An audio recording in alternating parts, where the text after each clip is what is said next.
Hey, welcome back to Carlo Perusa MMA. I'm Carlo Perusa. Today I'm with a very special guest. I am with a UFC veteran, Mr. Downtown TJ Brown. TJ making that transition. He's taking the gloves off. He was just in action, picking up a victory over Ray Trujillo on Saturday. And then March 2nd, he will be fighting Mandel Nallo in Orlando at the Kia Center. TJ, first off, how are you doing, man? And what made you want to decide to take the gloves off and go the bare knuckle route? Well, man, first of all, thanks for having me, man. Appreciate you having me on, dude. Had a great win this weekend back in my home state. I was pumped to have that home crowd there. You know, it's such a great feeling. But as far as Gambred, man, it's like honestly, man, money talks, dude. Like you know, it's closest that they can match to what I was getting paid in the UFC. So money talks, man, and I love to fight. So I think it's going to be it's just something I've always wanted to do, man. Like I always said, like I was going to do bare knuckle before I retired, and this opportunity come, and I jumped on it. You know, Dean and Jorge's promotion is picking up a lot of traction. The past few shows have been absolutely stunning. Big headlining main events. I mean, Alan Belcher versus Junior Dos Santos is going to headline the card that you're on. What about it do you think is making this such a successful promotion? And what is the main thing that you looked at and was, huh, this is cool? That's a good question, man. I know this for sure. Like when I mentioned me fighting on there, like I had several friends and people at the gym, like their eyes lit up. Like they loved watching the last few shows. One of them was already planning on going to the show before they knew I was fighting. So, and I don't know. I think it's entertaining. I think it's like as real as it gets. You know what I mean? Like it's as real as it gets. So, uh, it's exciting, man. I think that's what the people like to see. You're a very exciting fighter yourself. You pick up a lot of finishes, and the way by which you do them, a lot of them is your submission, your ground game. With the gloves off, do you think the grappling and the takedowns are going to be more in your favor? For sure. You know, I'll be in no rush to like get this fight on the ground, but dude, like it's easier to lock your hands. It's easier to lock in chokes. Your grips are better for takedowns. It is way easier to grapple without the gloves on. You know, one of the things that I've been noticing from watching the past cards is a lot of fighters who go the bare knuckle route are predominantly strikers, but you do not see so many that have a very, very strong ground game doing it. But was the ground game just knowing that you might have a little bit of advantage with the grappling without the gloves and maybe taking the takedowns? Did that maybe help you make your decision to try this out?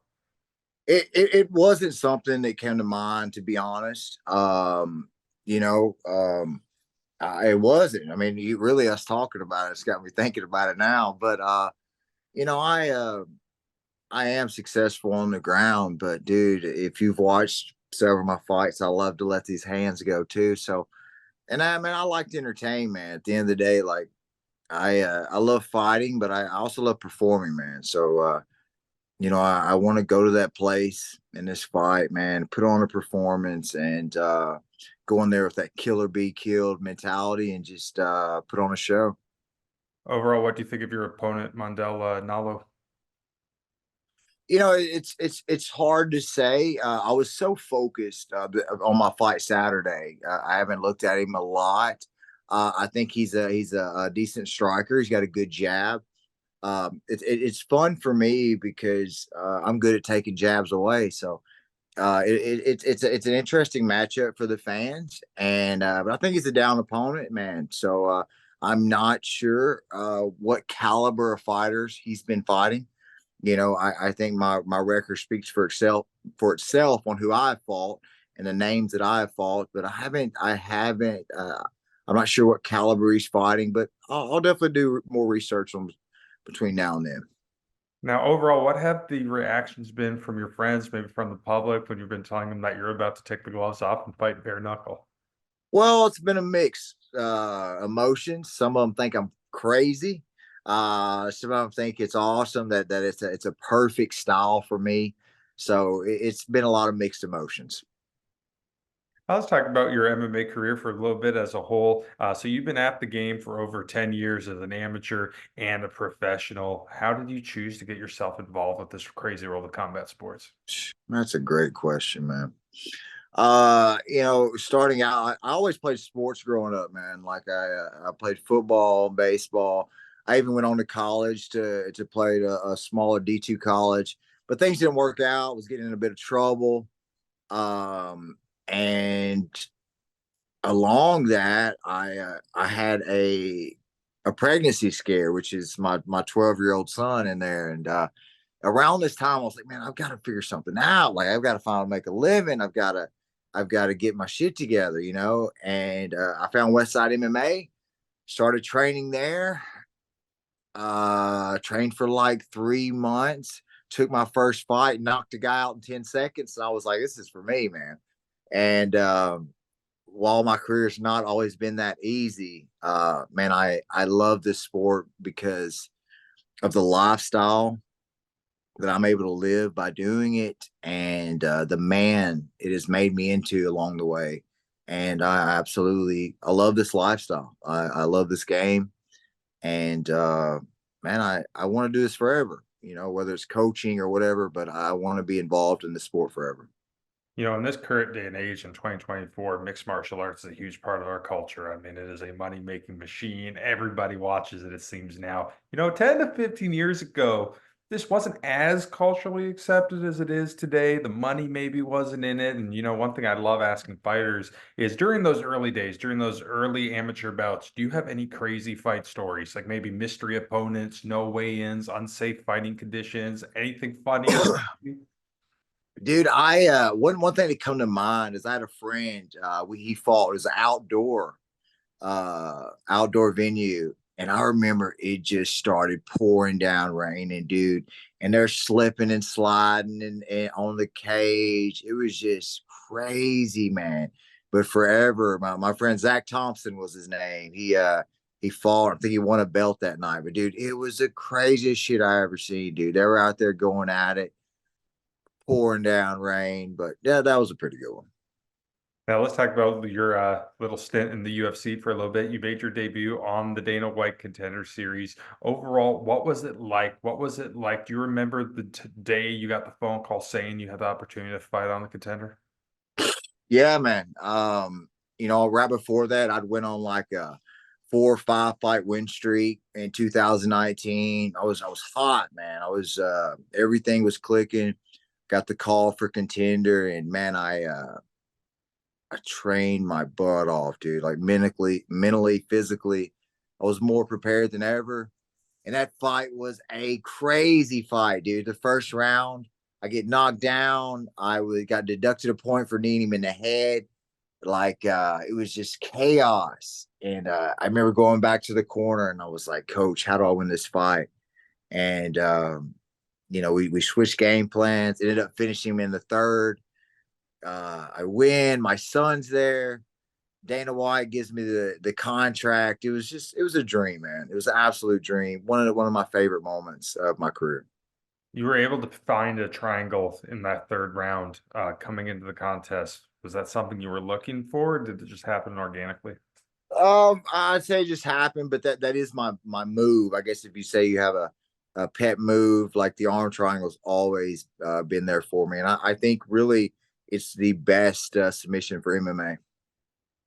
For me personally, one of my favorite performances was your bout against Eric Silva on UFC 282. You're able to pick up that same arm triangle choke in the third round and get him out there. Walk me through that finish. What were you seeing there?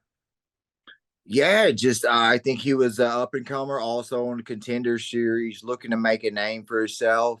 And I think that fight was really just I think my experience won. I think he was a hot up and comer, but he just hadn't dealt with that level of competition. And I was able to put some pressure on him and put him away, and I believe the second. So it was a good fight, man. It was a good fight. I think I got performance of the night that night. It's always good to get a little extra money. Most of your final contest in the UFC was against a UFC veteran, a well-known UFC veteran, and Darren Elkins. Obviously, the fight didn't go your way, but were there any learning opportunities, or do you feel like you maybe grew as a fighter from that contest? For sure. I'll be point blank. What I learned most is I looked over him. I took him for granted, man. I thought I had it in the bag, man. I did not prepare like I should have. I was overlooking him, and I underestimated his ability to scramble and and take down entries. And man, I just what I learned was, man, to take every fight seriously, do your film work, um, and yeah, man, it'll never happen again. It was a good lesson learned. That one really hurt my ego a bit. I was like, I knew I was going to win that fight. I was doing every, I was, I thought I had it in the bag, and I learned my lesson not to take anyone lightly. One thing I love asking fighters is about the sacrifices that it takes to be a professional fighter. Obviously, if you're not one of the top names, if you aren't a big name in the UFC, you're not making the money of John Jones and Conor McGregor, especially when you're battling it on the regional scene and other promotions. The money's not great. Individuals like yourselves have families to provide for, children to support. How do you cope with the sacrifices of being a mixed martial artist, and how do you feel like that motivates you to go out there and put in the best shot you can? Yeah, there's definitely sacrifice, man. I remember coming up, just like sacrificing time with family and friends, just really when you're getting started, the money's not there either, man. So you're living like, you have to love this lifestyle, and you have to sacrifice a lot of time with people, money, life. And it was really tough, dude. Like but looking back now, I wouldn't change a thing because of for where I am now, being able to make it to the UFC, have 8 fights in the UFC, going all across the world, all across the states to fight and train. Like I wouldn't change anything. It's all paid off. And but still there's sacrifice today, like even my girlfriend and my son, like they can tell you I'm kind of tough to deal with during fight camp, and but it's I wouldn't change a thing because I provided a home for my son. I get to take him all over the world, and it's life's good, man. Now, following your stint in the UFC, is there a lot of motivation maybe to try to get back there? Yeah, man, I'm kind of in this weird position, like they still have me on the roster. I'm still getting tested by the new drug testing company. So like I'm kind of in this limbo. Like I don't have I haven't signed a new deal with them yet. So I think I think I'm definitely going to get back in. But in the meantime, I wanted to stay busy. I can't, I'm not at an age I can just sit on the shelf. So I'm just trying to stay busy, put some wins together, and I know I'll get another shot.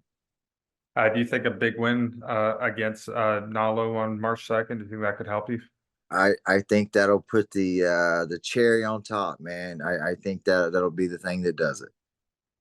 All right, last question for you, TJ. In a perfect world, what goes down for downtown March 2nd? I'll walk out there, knock this guy out, take my check, take home 2 checks, UFC calls, and we're back in the UFC cage. That's TJ Brown. I'm Carl Prusa. Stick around.